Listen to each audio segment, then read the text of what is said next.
E no Cara a Cara de hoje, conversamos com Levi Correia, coach querido que está aqui com a gente. Bem-vindo. Prazer ter você, Levi. Obrigado, Patrícia. Eu que agradeço mais uma vez estar com vocês aqui. Levi, o que muito me motivou para essa entrevista é porque hoje eu recebo uma porção de e-mails falando sobre coach, até coach amoroso. Eu sou seu coach, eu posso fazer isso. Na verdade, qual que é o papel do coach? A diferença dele para um consultor, por exemplo, qual é, Levi? Olha, o coach, que é o que eu faço no dia a dia, e eu mesclo com isso com palestras e treinamentos e até consultoria em algumas empresas, o coach ele te ajuda a caminhar. Só que com um objetivo. Muitas vezes a gente entra no automático do dia a dia, a gente tem até o objetivo, mas a gente esquece do trajeto. Talvez o nosso trajeto esteja cercado de situações que a gente não dá importância e como isso vai fazer diferença no futuro, naquele objetivo onde eu quero alcançar. Então, se a gente pegar um paralelo, você tocou até na questão do relacionamento, da vida e de tudo. Se a gente falar de coaches, e claro, tem muita gente especialista em coach amoroso, enfim, e eu trabalho um pouco com essa linha também. Se a gente falar do dia a dia, será que eu estou tendo tempo para o meu relacionamento? E não tem a ver, às vezes, com quantidade, sim com qualidade. Eu tenho tempo para conversar com a minha esposa, eu tenho tempo para me relacionar com os meus filhos, eu vejo meus filhos mesmo com aquela intensidade que eu gostaria. Muitas vezes eu vejo grandes profissionais que focam muito no trabalho. Em alguns treinamentos eu dou na referência sobre o foco. Muitas vezes as pessoas acham que foco é focar uma coisa que mais importa. Por exemplo, o profissional. Focando o lado profissional, muitas vezes a pessoa fica até 10, 11, meia-noite, 1 hora da manhã, 2, e no outro dia de manhã ela vai trabalhar. E as outras áreas da vida dela? E as outras áreas que são importantes também? Saúde, espiritualidade, hobby, diversão. O que você faz? Se o grande equilíbrio de tudo isso é o que importa. Então, às vezes, aquela grande discussão de relação. Qual casal que gosta de discutir a relação?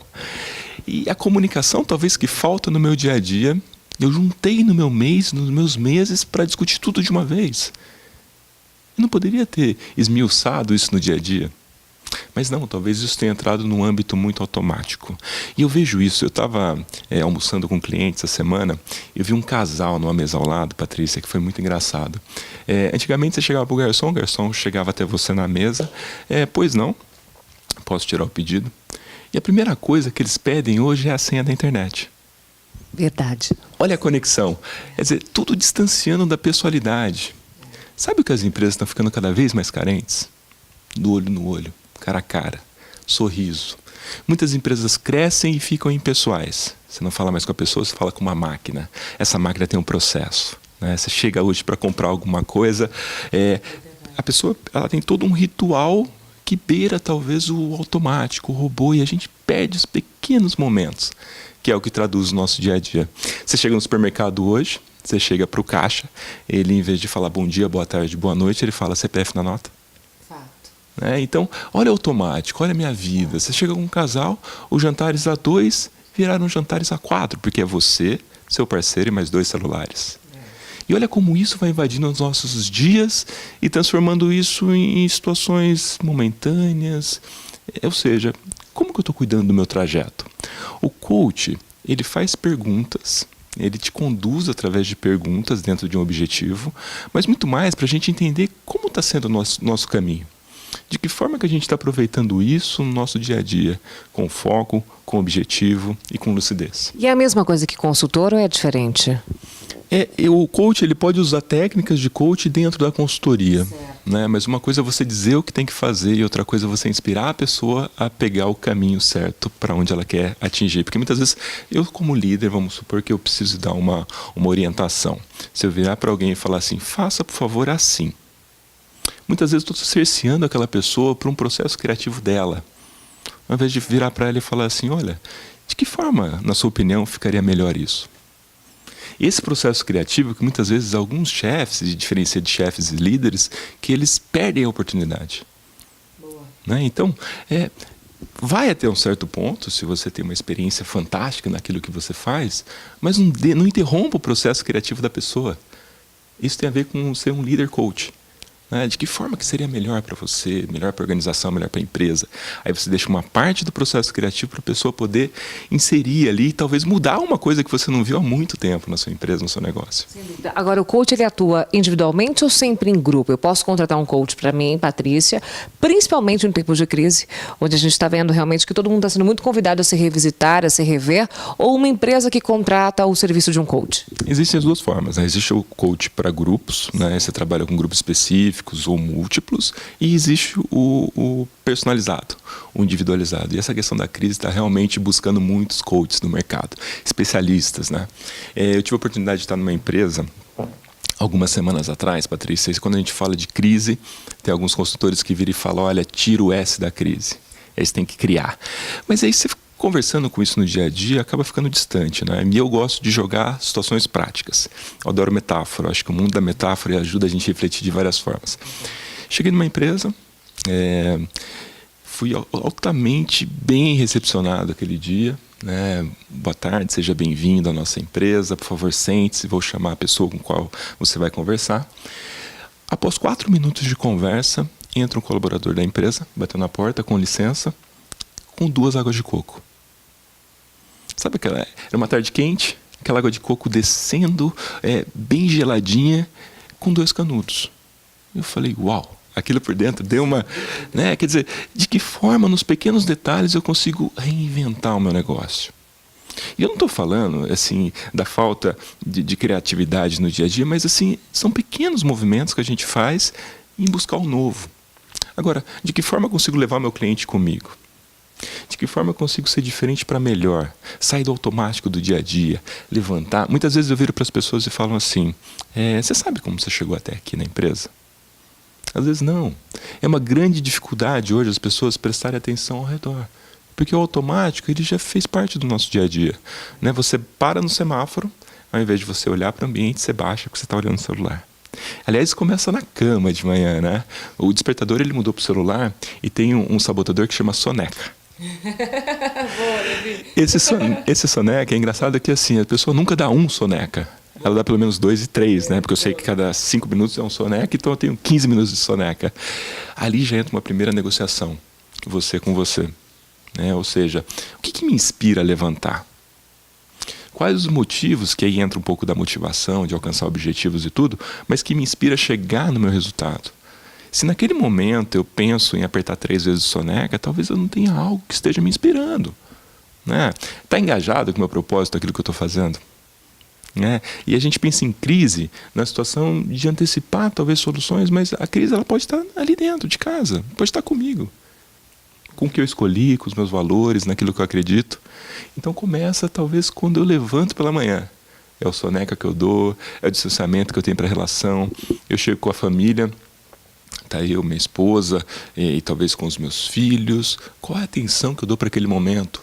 Ou eu terceirizo talvez um pouco do entretenimento dele para um tablet, porque hoje é muito fácil, né? Você passa o tablet e ali você distancia. E o que você está vivendo?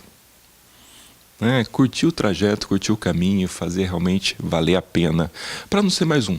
Sim. E aí começa nas pequenas atitudes, nos pequenos momentos do nosso dia a dia. Muito bom. Gente, o Levi vai continuar com a gente sobre esse tema maravilhoso de coach, como você pode aplicar isso também no seu dia a dia, realmente em se revisitar. E esse é o grande momento para isso. Levi, próximo bloco a gente tem muito mais, combinado? E a gente espera por você. Até já.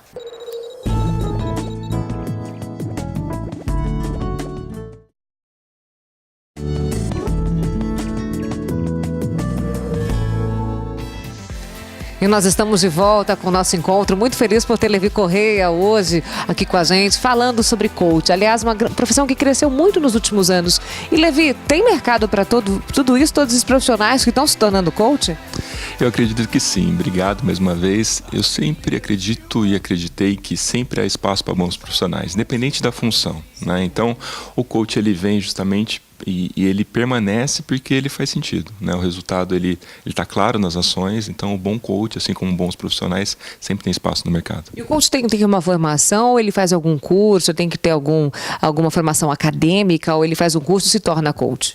Existe uma formação por algumas escolas que existem, né? E depois o coach não para por aí, porque ele precisa estar automaticamente se atualizando. Ele entra num novo nicho, ele precisa entender, ele tem que saber muito de comportamento humano. Ele precisa entender as pessoas, porque no fundo ele fala com pessoas, ele inspira pessoas, então ele tem que se inspirar com as histórias delas, né? Então o grande sucesso está em você se inspirar com o outro. É o caminho do outro que te inspira a cada vez mais você pegar nessa batalha e conseguir alcançar juntos os objetivos. Então, exatamente isso que eu te perguntar. O trabalho do coach ele vai por objetivo, por tempo de contratação? Como é que isso funciona? Isso é bem legal. Tem várias formas e cada um ele atua de uma forma. Eu tenho um modelo diferente, né, que eu tenho alguns parceiros que fazem dessa mesma forma, que trabalham comigo e que existem formas, por exemplo, de 8, de 12 encontros. Geralmente o encontro ele mescla entre 1 hora e meia a 2, dependendo. E tem coaches que fecham contratos de 12 encontros, de 8 encontros. Em alguns modelos eu não fecho prazos, porque o tempo de uma pessoa não é o tempo da outra. E os objetivos divergem. Eu não preciso segurar uma pessoa dentro de um contrato, sendo que ela já pode andar. E a inspiração realmente está em andar. Né? Ou seja, ela conseguiu em 3, em 4, em 5 encontros, eu não vou ficar com ela 12 encontros. Eu preciso que ela ande, porque isso me inspira e inspira novas pessoas a fecharem contrato conosco também. Que bacana, Levi, muito bacana. Agora, a gente está numa época final de ano e a pressão por fechar metas, vender é muito grande. Que conselho que você dá para esse momento, hein? Isso é bem bacana, né? Quando a gente começa a falar de oportunidade sempre você pensa que está no muro ao lado ou está distante. E o desafio que eu faço é, olha para dentro, olha para os clientes que você já tem. Será que eu estou atendendo bem? Será que meu relacionamento está bacana? Será que eu não consigo vender melhor para eles? Talvez o meu mix de produto eu aproveitei de forma consciente e de forma estimulante, com personalidade para o meu cliente de hoje. Porque muitas vezes eu estou batalhando um cliente lá fora e a gente pensa assim, há escassez, o mercado está um pouco encolhido, tudo bem, mas o cliente que eu já tenho, aquele que conhece meu valor, meu produto, serviço, abraça esse cliente. Entenda melhor o que ele precisa. Esteja junto no trajeto, na caminhada. Porque daí o resultado acontece. Né? E tudo isso é uma forma muito transformadora para o seu cliente e para você. Você está junto no trajeto e no objetivo. Se abraçar na hora que precisa abraçar e estar junto nessa caminhada. Bom, você gerenciou muita crise esse ano, Levi? Como é que foi isso? Porque esse ano, realmente, a gente acompanhou situações muito diversas, né? E adversas também. Você gerenciou muita? Você sabe que isso é uma coisa que inspira uns e vira adversidade para outros, né? Claro que o mercado ele deu uma enxugadinha. E aí, olha que legal. Eu estava numa empresa esses dias e eu perguntei para um executivo de uma empresa grande até, o que é a crise para você? Ele falou, olha, oportunidade. Para mim está sendo bom. Eu falei, como assim bom? Ele falou, nessa hora é onde separam os homens dos meninos. Aquelas empresas que querem entregar realmente formas, conquistas, resultados daquelas que estão brincando no mercado e formando números só. Então, é a chance de você olhar para o seu processo, de você reinventar, de você ser mais assertivo, de você simplesmente fazer o que precisa ser feito e incrementar aos olhos daquele que te paga, aos olhos do cliente. E como eu consigo ser diferente nesse momento e agregar valor para a minha marca, para o meu negócio e para o futuro do meu cliente, né? Fazer essa parceria com resultado, com objetivo. Eu estava me relacionando com um cliente, fazendo um processo de parceria com ele, e veio uma proposta de uma empresa parceira. Olha que bacana. Na proposta, ele, dentro da descrição, ele falava muito obrigado pela oportunidade, enfim. Antes de começar a ler minha proposta, por favor, clique nesse link. Esse link abriu uma janela e começava uma música épica. Imagina você começar uma proposta assim. E o que é bacana, aquela proposta foi criada em um estado emocional. Para eu engajar meu cliente naquilo, eu preciso fazer com que ele participe daquele estado. Olha que pequeno detalhe. O que é venda? o que eu posso transformar isso em solução? Como que eu faço para o meu cliente participar disso? Então tem um mundo de oportunidades. O problema é que muitas vezes a gente olha para o problema em si, mas o foco no problema ou o foco na solução? Né? Eu não posso deixar me abater. Eu preciso criar oportunidades. E a oportunidade está em olhar para frente, ver de que forma eu consigo fazer mais com menos e estar junto com o meu cliente. E não peças separadas no mesmo tabuleiro. Agora, Levi, para quem está vivendo muito isso, e hoje a gente sabe que saíram grandes pesquisas que o endividamento do brasileiro cresceu, questões de Serasa e tudo mais. Quem está vivendo esse momento, que chega em casa, olha para a família, é momento de Natal, aí tem a pressão do grande mercado que a gente vive, que infelizmente é consumista, é o modelo de que eu preciso dar um presente de Natal para o meu filho ficar feliz, ou para a minha esposa ficar feliz, ou para eu mesmo me sentir, né, nesse estado de plenitude. O que você recomenda para quem está vivendo isso, tendo que lidar com nesse momento, com todas essas questões que acabam, se mesmo o homem não sendo um perfil tão emocional, ele acaba sendo, que quando ele olha e fala, o que eu vou dar para o meu filho, né? E a conta não fecha. O que fazer nesse momento, então, Levi? É um momento de refletir. Nem sempre o que custa mais é o que tem mais valor. Eu falo isso pelos meus filhos. Eu tenho 2 filhos de 4 anos, são gêmeos. E eu aprendo muito mais com eles do que eles comigo. Muitas vezes você vê um parente entregando um presente cheio de tecnologia. Eu não tenho nada contra, acho fantástico, adoro videogame, adoro essas coisas. Mas aí eu vejo meu filho pegando uma folha em branco com uma caixa de lápis de 12 cores e passando a tarde desenhando.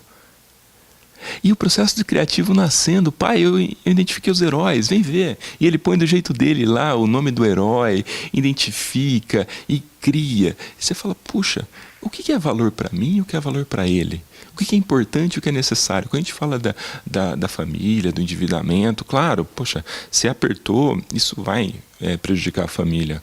Mas tudo tem a ver com investimento. Né? Você tem lá que realmente sentar com os seus familiares, se identificar nesse novo momento, né, se perdeu o emprego ou não, o que é importante, o que é urgente, o que é necessário, o que é supérfluo, que talvez eu estava dando importância lá atrás.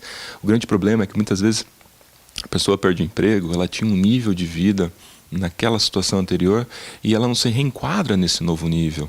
E ela continua vivendo a vida que ela vivia quando ela tinha um poder aquisitivo maior. Isso é prejudicial, porque prejudica ela nesse novo enquadramento e a família em si, né? E aí tem a ver com valor, que é importante para você, né? Antigamente você via uma madeirinha com prego, com 4 rodinhas e brincando de carrinho, né? E hoje você tem acesso a muita coisa, mas o que é valoroso? Aprender com as oportunidades. Se eu não posso ter como que eu posso recriar aquilo? Né? As crianças te ensinam. É só olhar para a criança, o comportamento dela. Né? Ela estimula. Muitas vezes, incentive seu filho, né? Numa nova maneira, numa nova brincadeira, num novo jeito de pensar. Né? Isso pode estar conduzindo para um novo comportamento, que às vezes não tem tanto valor financeiro, mas emocional e em participação. Né? Então o coach também trabalha não só na ação, mas também nas questões de se reorganizar emocionalmente, psicologicamente. Não é um psicólogo, né? Mas ele ajuda também a lidar com tudo isso. Ajuda, e o importante disso é saber que tudo nasce de um processo de pensamento. Né? Você pensa, eu quero algo. O pensamento ele vai gerar um sentimento. Puxa, eu posso. Vai estimular um comportamento que vai chegar no resultado. Tudo que eu penso, eu posso ter como resultado. Né? Vai dar certo, eu vou conseguir, ou eu posso não conseguir. O coach financeiro é uma das áreas do coach, mas o primeiro trabalho, quando você envolve um chefe de família, é você começar a identificar onde estão as despesas. É sentar marido, esposa, filhos, e qual é o meu cenário hoje? E muitas vezes isso é o que é dificultoso, porque muitas vezes as pessoas não põem na ponta do lápis aquilo que está acontecendo. Né? Eu acho. O eu acho distancia do objetivo, porque não conseguimos tomar decisões em cima daquilo que achamos, mas exatamente no que é fato. Então o primeiro passo é identificar. Né? O risco é diferente do perigo. O risco é quando eu identifico. e consigo interagir com ele. O perigo é quando eu desconheço. Isso me prejudica mais. Levi, muito grata, viu, pela sua participação, que você inspire milhares e milhares de pessoas realmente que estão nos assistindo para esse convite mesmo de se revisitar nesse final do ano, que é tão importante, viu? E eu te vejo muito em 2016. Obrigado, Patrícia. Você falou aí do final do ano, da questão das pessoas. Muitas pessoas vão pular ondinha, vão fazer aí as suas projeções para 2016. A minha dica é: revisite aquilo que você pensou em 2015. Quais os passos que eu dei? Quais os que eu ainda não dei? E como que eu faço para traduzir isso daí em esforço em resultado? Muito bom, adorei. Vou aplicar também. Muito grata, viu, Levi? A você de casa, muito grata pelo seu carinho, pela sua companhia no nosso encontro. E é claro, amanhã a gente volta com muito mais diretamente aqui do SBT. Beijo, gente. Boa tarde. Tchau, tchau.